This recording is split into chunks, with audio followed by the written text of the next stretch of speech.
Ya, halo, assalamualaikum warahmatullahi wabarakatuh. Ketemu lagi bersama saya ya di dunia tani. Oke, sahabat tani. Untuk video kali ini akan saya bahas tentang kelapa sawit, tapi bukan kelapa sawit yang ditanam.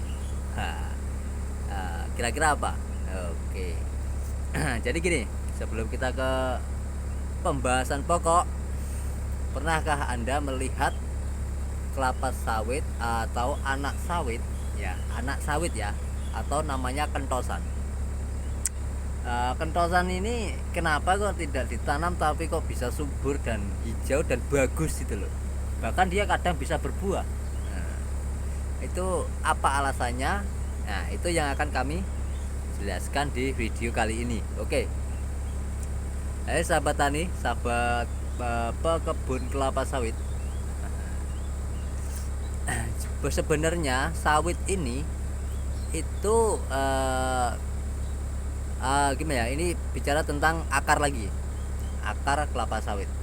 Oke, tentang akar kelapa sawit ini, dia itu menjadi daya tarik organisme unsur hara sendiri sebenarnya itu. Kalau saya perhatikan dari kecil sampai besar kayak di video kali ini. Oke, jadi itu kenapa di situ kadang gulma itu tuh malah bagus tumbuhnya, karena akar kelapa sawit itu kan ya, ada daya tariknya sendiri untuk menarik unsur hara dan nantinya akan dimakan oleh kelapa sawit itu sendiri. Nah, itu penjelasan yang simple ya, simpelnya dan faktanya kayak gitu memang. Jadi jangan heran kalau di piringan kelapa sawit itu sangat subur banget, karena di situ banyak organisme unsur hara tanah ya, yang dibawa ya, yang ditarik oleh akar kelapa sawit. Nah, jadi di video kali ini tidak membahas tentang pupuk kimia ya, tidak membahas tentang pupuk kimia, dan tidak membahas tentang wah harus buahnya besar, harus buahnya banyak, itu gimana Pak, itu tidak. Tapi kita pahami dulu kelapa sawit. Nah, dan seperti yang saya bicarakan di awal video ini, kenapa anak sawit atau kentosan itu bisa subur dan bagus. Nah, banyak kan petani sawit yang melihat, wih itu kentosannya bagus sekali, oke kita tanam aja. Nah, setelah ditanam apa yang terjadi? Itu kenapa? Sebabnya dari anakan kelapa sawit atau kentosan ini, dia dari awal atau mulai kecambah, mulai tumbuh, dia tidak pernah tidak pernah pindah ke media. Nah, dari kecil itulah dia sudah menarik unsur hara pada tanah. Organisme pada tanah ditarik untuk di sekeliling anakan sawit atau kentosan ya. Nah, itulah sebab kenapa begitu bagusnya kentosan itu tumbuh, karena itu. Dan kenapa kalau kita pindahkan, kita tanam di lahan kita, itu tambah jelek. Itu kenapa? Karena satu, akarnya pasti banyak yang putus, itu faktor utama. Dan kedua, dia tidak bisa merespon unsur hara yang belum dikenalnya. Maksudnya belum dikenalnya itu dari awalnya tumbuh dia sudah menarik organisme yang jadi mengumpul di situ. Jadi dia sudah tahu organismenya di situ. Sedangkan kalau diambil ya, dicabut lalu dipindahkan ke lahan kita atau ditanam, istilahnya ditanam, itu akan menjadi jelek, kadang kuning, karena dia belum adaptasi dengan medianya.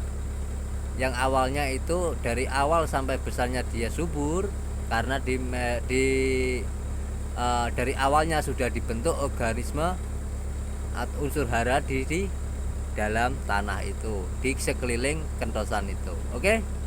Jadi dari situ sudah paham ya untuk penjelasan tentang kentosan, kenapa kok bisa subur dan tidak. Oke. Nah, ini adalah sawit di lahan tanah mineral yang lagi dikerjakan karena semaknya begitu. Jadi begini, sawit itu kalau terlalu semak, gulmanya juga tidak baik, dan terlalu bersih, gulmanya juga tidak baik. Alasannya kenapa? Sudah saya jelaskan di video sebelumnya ya, bisa dicek di video sebelumnya, nanti akan saya taruh di layar akhir. Oke? Di akhir-akhir video akan saya taruhkan di situ. Oke. Sudah saya jelaskan kenapa alasannya ada di situ. Dan satu lagi, jika sawit tidak memakai pupuk kimia atau memakai pupuk KCL, apa yang terjadi? Oke, nanti akan saya jelaskan di video selanjutnya, karena video ini tidak membahas tentang pupuk lagi dan membahas tentang kenapa kok kentosan kita biarkan aja malah subur gitu loh. Nah ya, oke, dari situ sudah paham ya. Tuh lihat, buahnya mantap sekali. Ini karena tanahnya tanah subur. Mohon maaf karena suaranya agak bising ya, karena ada di dalam kabin ekskavator ini ya, ada di dalam ekskavator.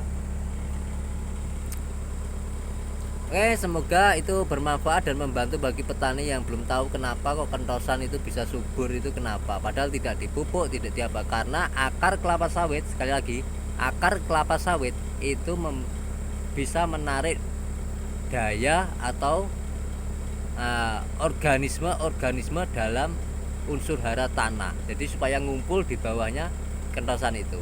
Kenapa dia bisa subur? Meskipun tanpa ada pemupukan sama sekali ya, tanpa ada pemupukan sama sekali, itu bisa subur. Oke, sudah jelas ya penjelasannya. Bagi petani sawit, salam dari saya ya, jangan sampai mengeluh. Nah, sekali lagi, yang baru mau mulai menanam kelapa sawit silahkan tanam, jangan takut-takut nanti kalau harganya tidak kalau di tahun kedepannya sawit tidak laku, jangan khawatir, di tahun yang akan datang pasti akan lebih tinggi harga dari tahun sekarang. Oke, semoga bermanfaat video saya, dan dari sini sudah paham ya. Yang belum paham bisa komen di kolom komentar ya, tanya-tanya itu, karena saya lebih senang ada komentar yang masuk itu maupun apa itu, lebih senang ada respon dari situ. Oke. Semoga bermanfaat video saya, dan saya akhiri. Wassalamualaikum warahmatullahi wabarakatuh.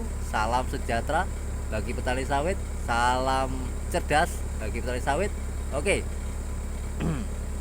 Wassalamualaikum warahmatullahi wabarakatuh.